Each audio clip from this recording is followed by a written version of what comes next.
La contrahistoria. Un programa presentado y dirigido por Fernando Díaz Villanueva.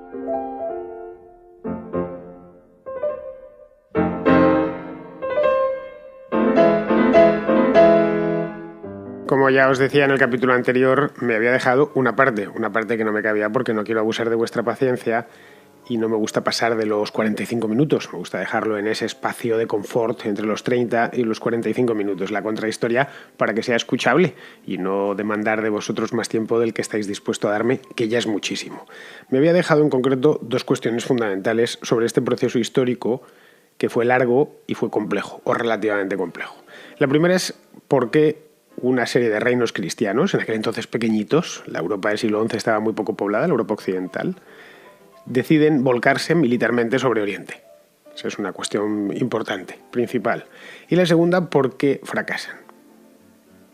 Otra que la historiografía viene siglos planteándose esta misma pregunta y dándole respuestas múltiples, algunas más acertadas y otras menos. Es decir, entendiendo por qué fueron y por qué fracasaron, se entiende bastante mejor en sí el periodo y se entiende bastante mejor el fenómeno de las cruzadas. Y se aparcan las pasiones y se le entiende como lo que fue, como algo histórico de lo que se pueden extraer enseñanzas y que además de la enseñanza en sí, entretiene bastante.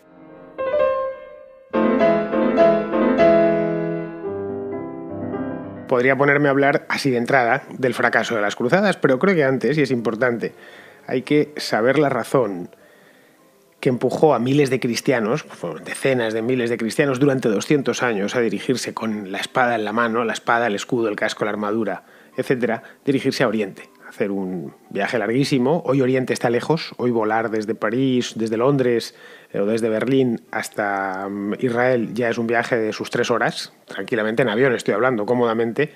Pues imaginaos lo que sería hacer eso hace 1000 años, que había que hacerse a pie o en barco, no había más, con una Europa que estaba medio despoblada y los pobladores que tenía no eran precisamente amistosos.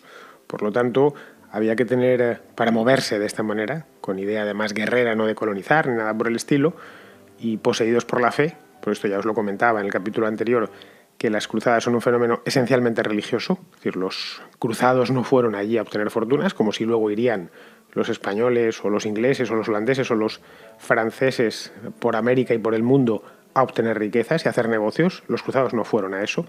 Entonces, si no iban a obtener riquezas ni a quedarse, realmente tenían que estar movidos por algo muy poderoso. En nuestra mentalidad del siglo XXI nos cuesta entenderlo. Esa es la cruda realidad.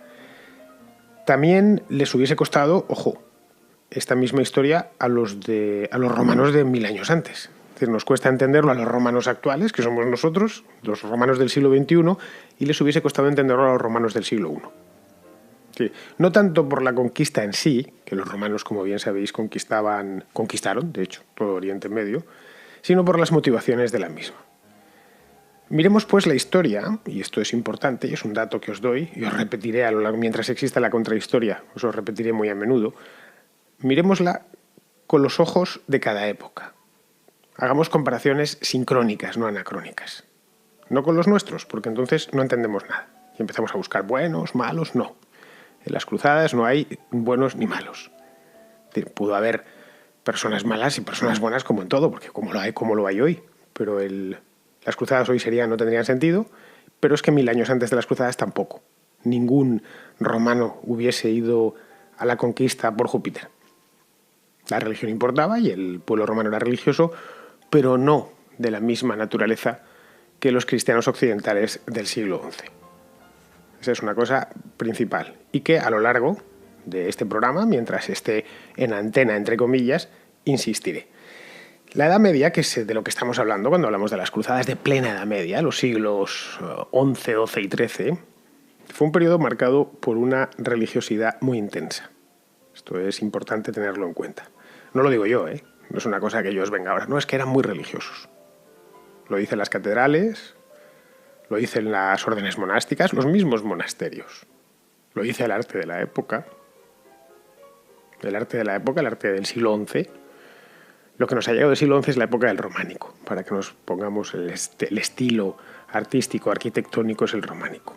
para que nos pongamos un poco en cabeza. Pues en aquel entonces, pues, ¿qué se hizo? La Catedral de Speyer, por ejemplo, que está muy bien. Se hicieron unas cuantas cosas que han sobrevivido hasta nuestros días. Se hizo mucho más, pero luego se construyó encima. Esta religiosidad extrema tenía razón de ser. Es decir, pero bueno, ¿qué eran? Marcianos, tipos venidos de una luna de Saturno, ¿no? Eran seres humanos como nosotros. Y es que el ser humano, aunque nos cueste también entenderlo en el siglo XXI, es de natural religioso y tiene tendencia natural a la religiosidad, a la trascendencia. En la Edad Media Europea, además, la religión cristiana tenía un factor específico.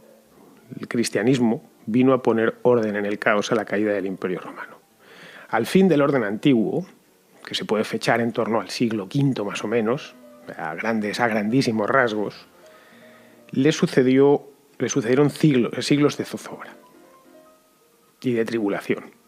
Las invasiones bárbaras, las sucesivas invasiones, porque luego llegaron los eslavos, luego llegaron los húngaros. Es decir, el continente europeo está varios siglos sacudido por invasiones.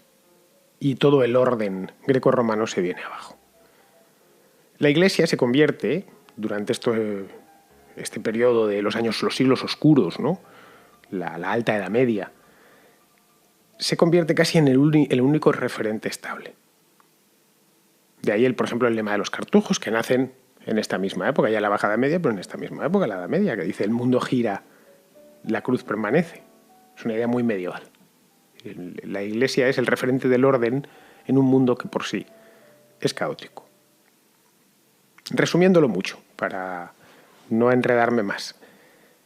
Mucho antes de que apareciesen las naciones que hoy conocemos en Europa Occidental, la Europa Occidental ya era cristiana.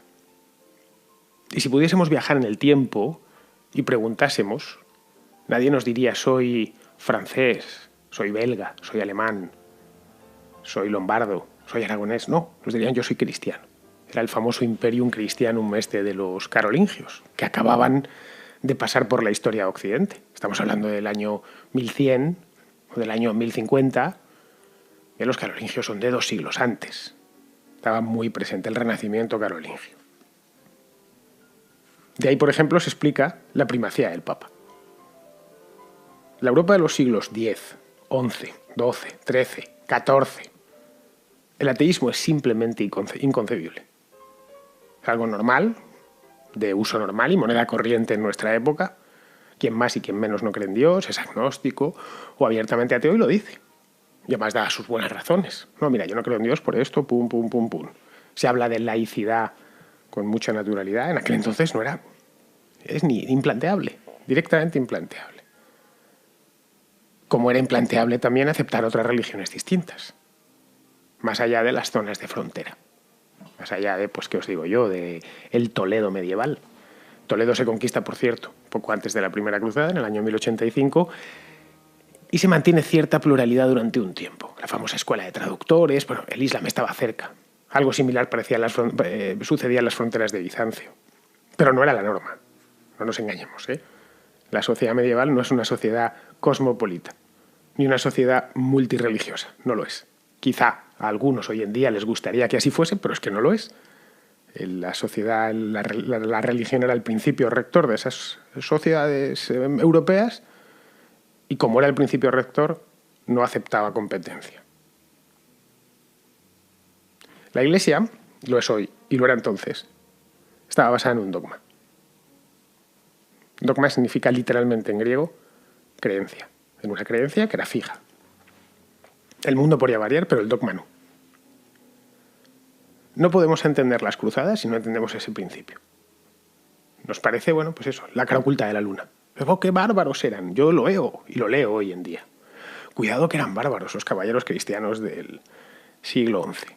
Fíjate que irse a la otra parte del mundo y empezar a matar gente, por Dios. De hecho, los propios cruzados decían: Dios lo quiere. Era el grito de las cruzadas. Y los soldados castellanos de la Edad Media gritaban Santiago. Los aragoneses gritaban Santa María o San Jorge. Es decir, se referían continuamente a ideas religiosas. No gritaban por el rey de Aragón, Santa María, y se tiraban al ataque.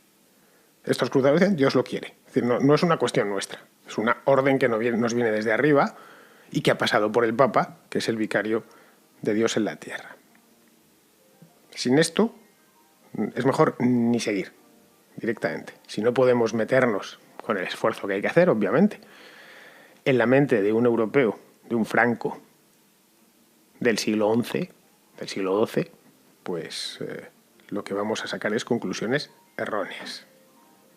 Esto implica conocer al menos, no digo compartir como es lógico, su escala de valores y cuáles eran sus prioridades vitales, que no eran necesariamente las mismas que las nuestras.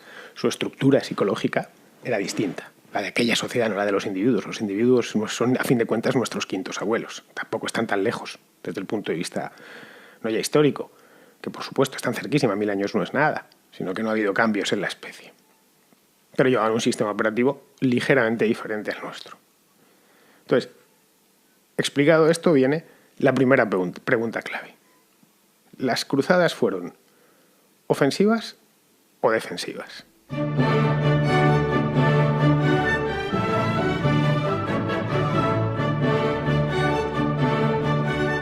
De manera más o menos general podemos decir que fueron una ofensiva bélica dentro de un marco general defensivo, que fue una ofensiva bélica sopia. Fueron allí, por tierra o por mar, armados hasta los dientes con sus armaduras y la emprendieron a tiros no porque no existían todavía las armas de fuego, pero si las hubiesen tenido, las hubiesen empleado. Se pusieron a tomar ciudades y a asaltarlas. Tengamos en cuenta una cosa previa. Es ofensiva, pero como os he comentado, dentro de un marco defensivo. Y digo defensivo porque el cristianismo es anterior al Islam, es 6 siglos anterior al Islam, que irrumpe en la arena del viejo mundo en el siglo VII, adueñándose de todo a su paso. Cualquier persona que tenga un conocimiento histórico básico lo sabe. En el año 622, Mahoma, todavía en vida, huye a Medina. Vuelve unos años después, es la famosa Égira. 13 años antes, en el año 609, es cuando Mahoma ha tenido la aparición del arcángel San Gabriel y empieza la revelación musulmana. ¿Lo veis todo? Muy posterior a la caída del Imperio Romano. Mahoma muere, a fin de cuentas era un ser humano, en el año 632. Y en ese momento da comienzo una de las expansiones más rápidas de la historia. En el año 635, 3 años después de la muerte de Mahoma, las tropas musulmanas, los ejércitos musulmanes llegados desde Arabia, toman Damasco, que era una ciudad muy antigua. 3 años más tarde, en 638, cae Jerusalén. En el año 642 ya están en Egipto, ya han entrado en el norte de África, ya han conquistado la parte más poblada que es Egipto, el delta del Nilo, el propio valle del Nilo. En el año 650 ya dominan Mesopotamia y Persia, ya han convertido a los persas. Bagdad se fundaba algo después, un siglo más tarde. Bagdad no existía como tal, se fundó cerca de lo que había sido Babilonia. En el año 698 ya están en lo que es hoy Túnez. De hecho, creo que ese es el año que cae Cartago, la antigua ciudad de Cartago, reconstruida por los romanos. En 711 entran en la península ibérica. En 718, muy poquito después, ponen sitio a Constantinopla. En el año 732 están ya en el corazón de Europa y son rechazados por Carlos Martel en la batalla de Poitiers. Haceros cargo, 100 años después de la muerte de Mahoma, los musulmanes están en el centro del continente europeo, en mitad de Francia. Poitiers sigue existiendo. La expansión musulmana, de hecho, acaba de facto con 3 de los 5 patriarcas de la Iglesia antigua. Quedaban el de Roma, quedaban operativos, quiero decir, el de Roma y el de Constantinopla, la famosa pentarquía de la Iglesia antigua. Eran 5 patriarcas: Roma, Constantinopla, Alejandría, Antioquía y Jerusalén. Bueno, pues el de Alejandría, el de Antioquía y el de Jerusalén caen de facto, desaparecen o quedan condenados a dimis. Es decir, ya no están, su patriarcado no se ejerce en tierra cristiana. Os podéis imaginar que el golpe a la cristiandad es tremendo. Pierde la mitad de su territorio, o más de la mitad. La mayor parte de su población, la parte más rica. Si el Mediterráneo lo fuese un rectángulo, es de hecho, en cierto modo, un rectángulo, los cuadrantes sur y este eran los más poblados y los más ricos. Y los cuadrantes norte y oeste los más pobres. La cristiandad se queda con la parte más pobre, más atrasada. El Mediterráneo, además, como mar, queda fracturado por vez primera. La navegación se torna muy peligrosa y el comercio, si bien no desaparece del todo, baja a mínimos. Es decir, muchos autores han dicho que realmente la Edad Antigua termina en este momento, no con la caída de Rómulo Augustulo en el año 476. Que lo que marca el fin del mundo antiguo es la irrupción de los árabes, en torno al siglo VII. Siglo VII, VIII, cuando ya se plantan en la península ibérica, en el continente europeo. Si hiciésemos una foto fija del siglo XI, que fue el momento álgido de la expansión musulmana, comprobaríamos que el occidente cristiano está a la defensiva, atacado por el sur y atacado por el este.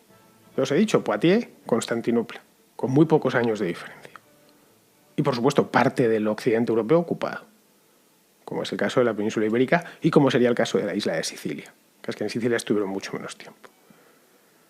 El Islam solo retrocede en ese siglo, ya a mediados del siglo XI, y muy lentamente, en España, donde la resistencia cristiana pues, se ha organizado y poco a poco, con mucha lentitud al principio, va recuperando terreno. Pero todavía en el año 1050 los cristianos españoles no han llegado ni al Valle del Tajo. Llegarían a finales de ese siglo. En el resto del mundo continúa su avance. Los musulmanes siguen avanzando hacia Asia. Es cuando entran en la India, prosiguen su avance por Asia. Se meten en las estepas. De ahí que Kazajistán, por ejemplo, sea hoy un país musulmán o mayoritariamente musulmán. Ese es el marco general defensivo del que os hablaba antes. En este punto es donde surge la cruzada.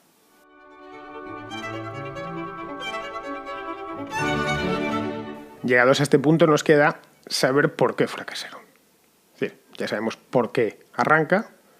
El MacGuffin, que se diría en términos cinematográficos, es la imposibilidad de los cristianos de acceder a las peregrinaciones. Esto os lo comentaba en el capítulo anterior.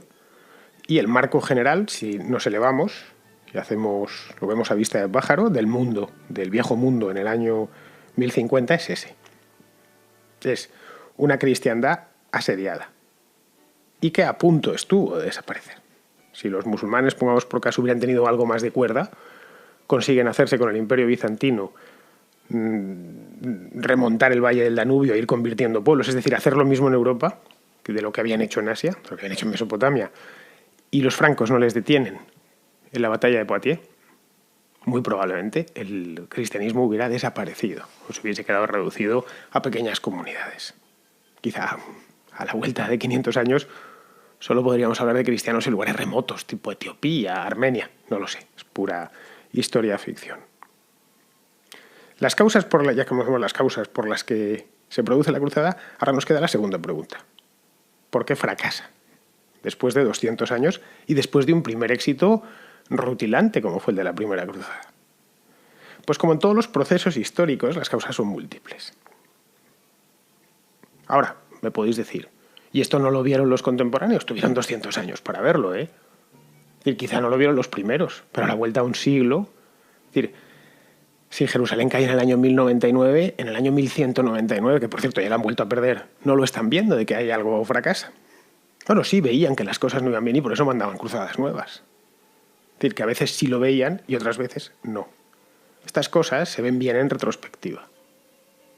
Muchas veces no conocían algunas causas que vamos a ver a continuación, no sabían realmente por qué sucedían. No conocían la microbiología, por ejemplo. Bien, en retrospectiva, es decir, 1000 años después, yo creo que la primera razón es que los musulmanes del siglo XI estaban muy divididos. Es decir, el imperio musulmán o el mundo musulmán había crecido muy rápido. Habían sido 3 siglos de expansión acelerada. Y eso, obviamente, había ocasionado roces, se habían incorporado un montón de pueblos, ya no solo eran árabes. Solo la incorporación de los persas ya mete a uno de los pueblos principales de Oriente Medio dentro del Islam. La invasión selyúcida, que se produce ese mismo siglo, había de hecho trastocado todo Oriente Medio. Los cristianos cuando llegan lo que se encuentran es eso. Por ejemplo, se encuentran con que llegan y hay facciones musulmanas que les apoyan. Se encuentran traidores dentro de las ciudades. Antioquía, sin ir más lejos, durante la primera cruzada, se conquista no al asalto, se conquista porque un traidor dentro de la ciudad se la entrega. La primera cruzada, de hecho, es una buena lección de eso. Los cruzados van tomando plazas una tras otra sin que las plazas se socorran entre ellas. Si se estudia la primera cruzada con un poco más de detenimiento, se puede ver. Os lo contaba en el primer capítulo. Os decía, caray, estos tipos se llama la cruzada en 1095 y 4 años después ya son los dueños de todo el Levante. Ya han montado 5 estados latinos, tienen 2 reinos, principados, tal, condados. Bueno, está lleno eso. En muy poquito tiempo. Pocas veces se había conquistado tanto en tan poco tiempo. Evidentemente, si conquistas tanto en tan poco tiempo es porque los enemigos los tienes divididos. Encontrarte con un enemigo dividido siempre es bueno. Los españoles, de hecho, en el siglo XVI utilizan eso a su favor. Llegan al Imperio Azteca y se encuentran que los indígenas están divididos entre ellos. Utilizan a unos contra los otros. El caso de Hernán Cortés, clarísimamente. Algo parecido hizo Pizarro. O sea, los españoles se especializaron en hacer eso. Y muchísimos invasores y conquistadores a lo largo de la historia saben leer el campo enemigo, ver si el campo enemigo está dividido o presenta un frente único y actuar en consecuencia. Esto se hace también en la política, se hace en todo. Cada vez que vas a la guerra, mira antes cómo está el enemigo. Bien, lo que se encuentra en los cruzados sin saberlo de antemano. Las noticias que llegaban de Oriente hasta Occidente en el siglo XI eran muy pocas. Es cuando ellos llegan ahí y se encuentran eso. Que los musulmanes están poco menos que matándose entre ellos. De ahí que la primera cruzada saliese también. Esa sería la primera razón, la división en el campo enemigo. Que no duró siempre, claro. A la vuelta de la tercera cruzada, es decir, 50 años más tarde, es cuando te aparece Nur al-Din o Saladino, que ya presentan un frente unido. Y empiezan a ser poco menos que invencibles. La segunda razón es que la cruzada era en sí, como os he comentado hace un momento, un ataque defensivo. Y como todos los ataques defensivos, termina consumiéndose en sí mismo. Si vosotros estáis bajo amenaza de cualquier cosa y atacáis, realmente el ataque se consume ahí, no vais a avanzar más. En el fondo os estáis defendiendo y habéis atacado de manera preventiva, ¿no? Por si acaso, antes de nada. Y la cruzada mirado desde arriba es eso, es un ataque defensivo. O, como os lo he explicado antes, una ofensiva dentro de un marco general defensivo. Es decir, la idea de los cruzados nunca era llegar hasta la India, como si, por ejemplo, había hecho Alejandro Magno 1000 años antes. Es decir, su idea no era esa. Ni continuar hasta Mesopotamia. Los cruzados nunca se les pasó por la cabeza, o si se les pasó, desde luego no lo llevaron a la práctica, llegar a Bagdad. Si querían atacar, si atacaron Egipto en 2 ocasiones, fue porque veían que de Egipto venía de Egipto venía el que les había quitado Jerusalén. Las cruzadas contra Egipto se producen después de haber perdido Jerusalén y fracasan estrepitosamente. Entonces, a partir de la segunda cruzada, cada vez que el Papa llama, es porque se ha perdido algo y hay que recuperarlo. La segunda cruzada, de hecho, se convoca para recuperar la ciudad de Edesa, que se había perdido. La tercera para retomar Jerusalén. No hay más. La bula de cruzada de la tercera cruzada es: tenemos que recuperar la cuna de Cristo porque es que nos la han quitado los musulmanes. Claro, cuando tú ya estás a la defensiva desde el primer momento, las posibilidades de prevalecer empiezan a ser pocas.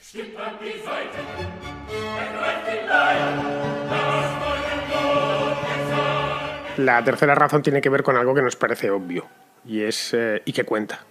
Y es con la lejanía y el largo y penoso viaje que había desde Europa Occidental hasta Tierra Santa, que es con lo que empezábamos, que estaba muy lejos. Está lejos hoy, pues en aquel entonces estaba más lejos todavía. Por tierra se tardaban meses en llegar, desde París hasta Jerusalén, meses, de caminata, de morir por el camino. Los ejércitos atravesaban tierras desconocidas, con gente hostil muchas veces, les atacaban los depredadores locales, etc. Tenían que atravesar el valle del Danubio completo, los Balcanes, luego internarse en Asia Menor, que no era para nada amigable. Los bizantinos nunca no sabían muy bien de qué lado estaban. Los griegos, que a fin de cuentas los bizantinos no eran más que griegos, no lo sabían muy bien. Es decir, desplazarse por tierra, por mar, era un poco más corto si uno se embarcaba pues en el sur de Italia o en la propia Venecia. pero los barcos de la época no permitían el transporte de grandes contingentes armados. De hecho, no permitían el transporte de grandes cantidades de gente. Esto hasta el siglo... Pues iba a decir hasta el siglo XVIII, es cuando los barcos empiezan, aquellos navíos de línea empiezan a permitir el transporte de mucha gente. De mucha gente armada. Las cruzadas que se hacen, cruzadas náuticas, ¿no? Que se va directamente en barco, cuando ya el camino de Asia Menor ha quedado cortado, son poco menos que contingentes armados que van directos a una ciudad, como el caso de la conquista de Damieta, que os comentaba en el primer episodio. La cuarta causa del fracaso de las cruzadas, y yo creo que la fundamental, tiene que ver con la falta de cruzados. Que la población romana fue siempre escasa. Se calcula, ya sabéis, demografía histórica no es un terreno muy resbaladizo, que en el momento álgido, a principios del siglo XII, había unos 200.000 romanos o francos en los estados latinos, venidos desde Francia, desde Inglaterra, desde Alemania. 200.000 os parecerán muchos, pero eran nada. 200.000 francos rodeados por varios millones de musulmanes. Tenían musulmanes al este, al sur, al norte, por todas partes y dentro. No es que hubiesen fundado los estados latinos y hubiesen hecho como cuando se fundó Andalucía, que la vaciasen de moros, ¿no? Tuvieron que convivir. Y de hecho, además, ellos querían convivir. Se montaron allí, en esencia, un imperio, pero la población local seguía. Estaban también rodeados de cristianos orientales, a quienes los cruzados, por cierto, trataban con bastante desprecio. La debilidad demográfica cruzada tenía solo dos soluciones. La primera, y pasaban por multiplicarse, no hay más. Es decir, esa posición de dominio de unos pocos no podía perpetuarse de ninguna manera. La primera era mezclarse con los cristianos orientales del lugar, con los ortodoxos. Bueno, de hecho ortodoxos ya porque ya se había producido el cisma oriente. Y la segunda, traer colonos de Occidente. Si os fijáis, la siguiente gran conquista europea, que es la de América, bueno, antes la de las Canarias, lo que hacen los españoles es se mezclan con los del lugar y traen colonos. Y por supuesto, los primeros que llegan se quedan. Es que los cruzados ni siquiera se quedaban, en muchos casos. Una parte considerable de los que peregrinaban hasta allí a luchar, volvían al terminar. Bueno, ya hemos conquistado esto, venga, hacemos el petate y nos volvemos. Ya hemos conquistado la gloria, la indulgencia plenaria y su padre. Ya no pintamos nada aquí. ¿Os imagináis, qué os digo yo, a los conquistadores españoles en América volviéndose? Bueno, ya está conquistado el Imperio Azteca. Venga, ya hemos hecho nuestro trabajo. Ahora, pues, saqueamos un poco y nos volvemos. Pues los aztecas hubieran recuperado el imperio, o los incas, o cualquier cultura o civilización precolombina. La clave de la conquista española en América es que los españoles se quedan. Como los ingleses se quedan en Norteamérica o los franceses. O los ingleses luego en Australia o en Nueva Zelanda. Es que van, conquistan y se quedan. En algunos casos, además, empiezan a llevar colonos a mansalva. Las colonias de población europea, como son la propia Australia, Argentina o los Estados Unidos o Canadá, son clarísimas. Llegó un momento en que, en inferioridad numérica, lo que se encontraron fueron los indígenas. En este caso no era así. Siempre fueron una minoría. Y además cada vez eran menos. Conforme iban pasando las cruzadas, eran menos. Respecto al mezclarse con los cristianos locales, tampoco lo hicieron. Hubo matrimonios mixtos, pero fueron siempre muy pocos. Ya os he dicho que les despreciaban. Consideraban que los cristianos orientales eran casi como los musulmanes. Les consideraban débiles, afeminados, mezclados con los musulmanes. La sociedad oriental era una sociedad más cosmopolita que la occidental. Los cruzados, en suma, eran una minoría de conquistadores que gobernaba sobre un magma de varios pueblos.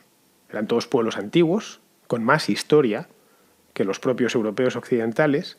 Eran además autosuficientes, no necesitaban nada de Europa occidental y en muchos sentidos eran superiores a los europeos.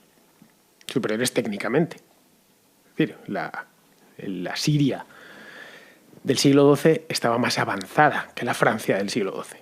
Siria había sido, de hecho, la provincia más rica del Imperio Romano. Otra opción, que tampoco practicaron, era evangelizar. Eso también lo hicieron mucho los españoles en América. Vamos a convertir a la fuerza, evangelizar a la fuerza, ¿se entiende? Vamos a convertir a la fuerza a la población de aquí. O os convertís o os vais. O os convertís o os pasamos a cuchillo. Es decir, llegar, ¿es usted qué es usted? ¿Musulmán? Pues ya se está convirtiendo como lo que se hizo luego en España al final de la Reconquista. Pues bautismos obligatorios. O directamente expulsión. Eso también era una posibilidad que se hacía en aquel entonces. Y que se hizo posteriormente. Bien, eso tampoco lo querían. Estaban bien en su papel de conquistadores de minoría conquistadora. Esta, yo creo, la debilidad demográfica, creo que es la fundamental, la clave.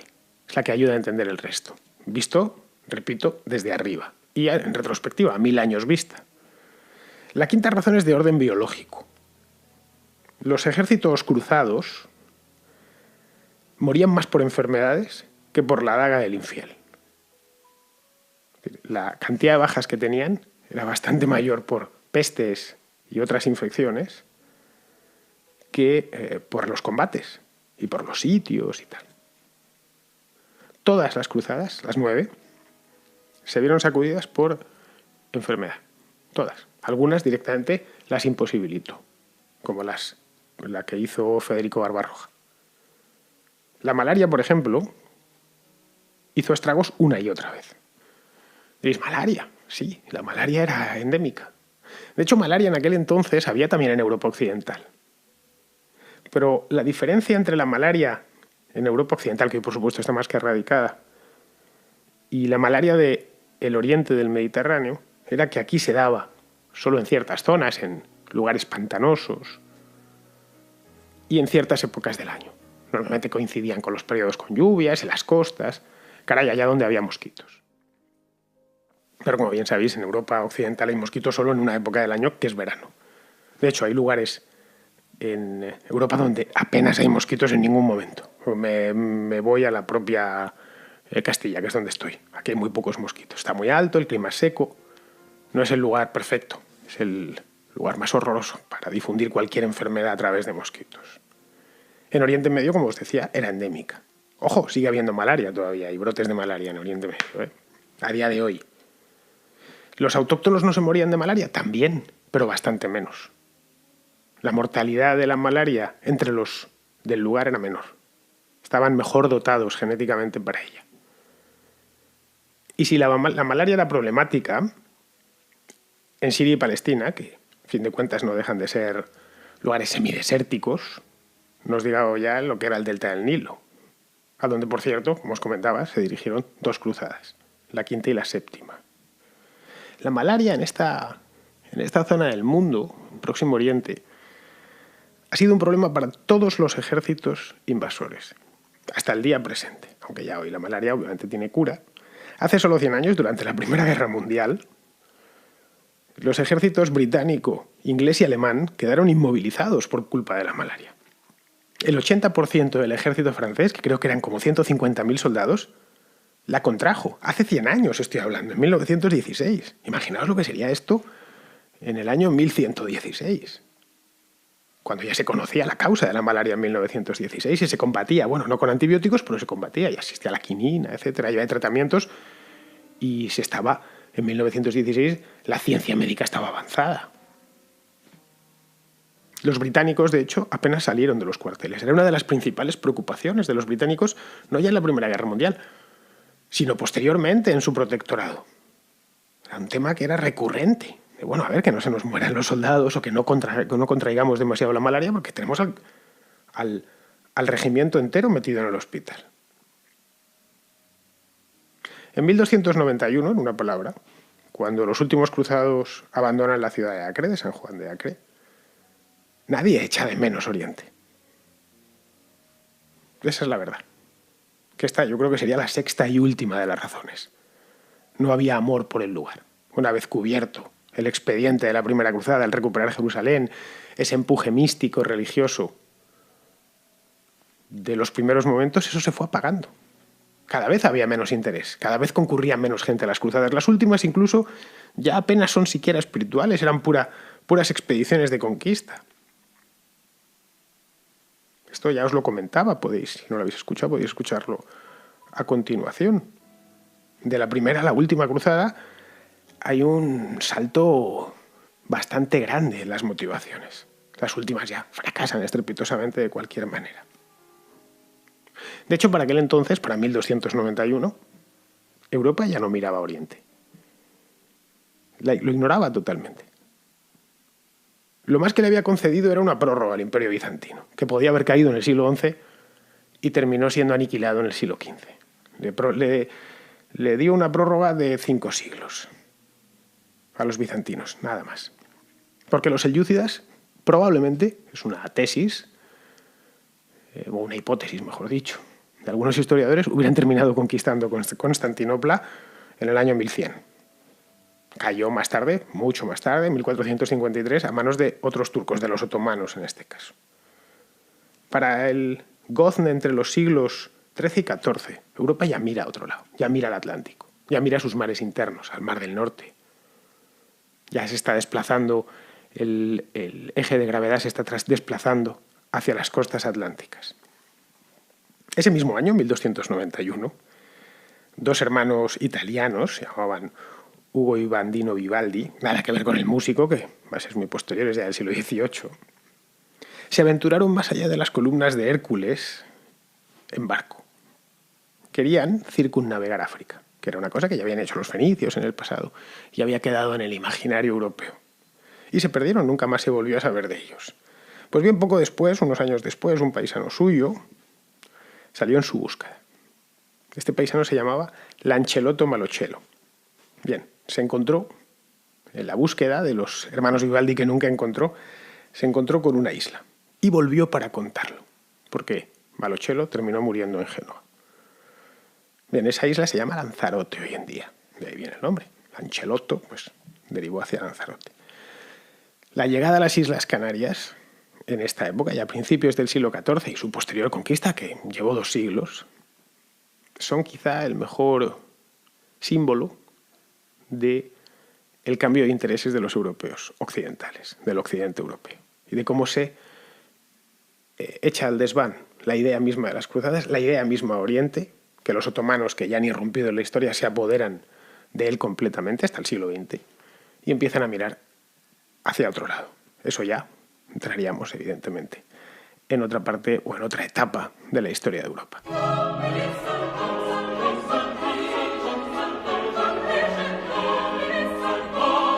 Pues bien, queridísimos oyentes, ya he terminado. Ya habéis visto que había material y había chicha para haber hecho el anterior podcast de más de 1 hora, cosa que no quería, espero que lo entendáis, y así ya está partido. En un lado tenemos los hechos y en otro lado tenemos la interpretación.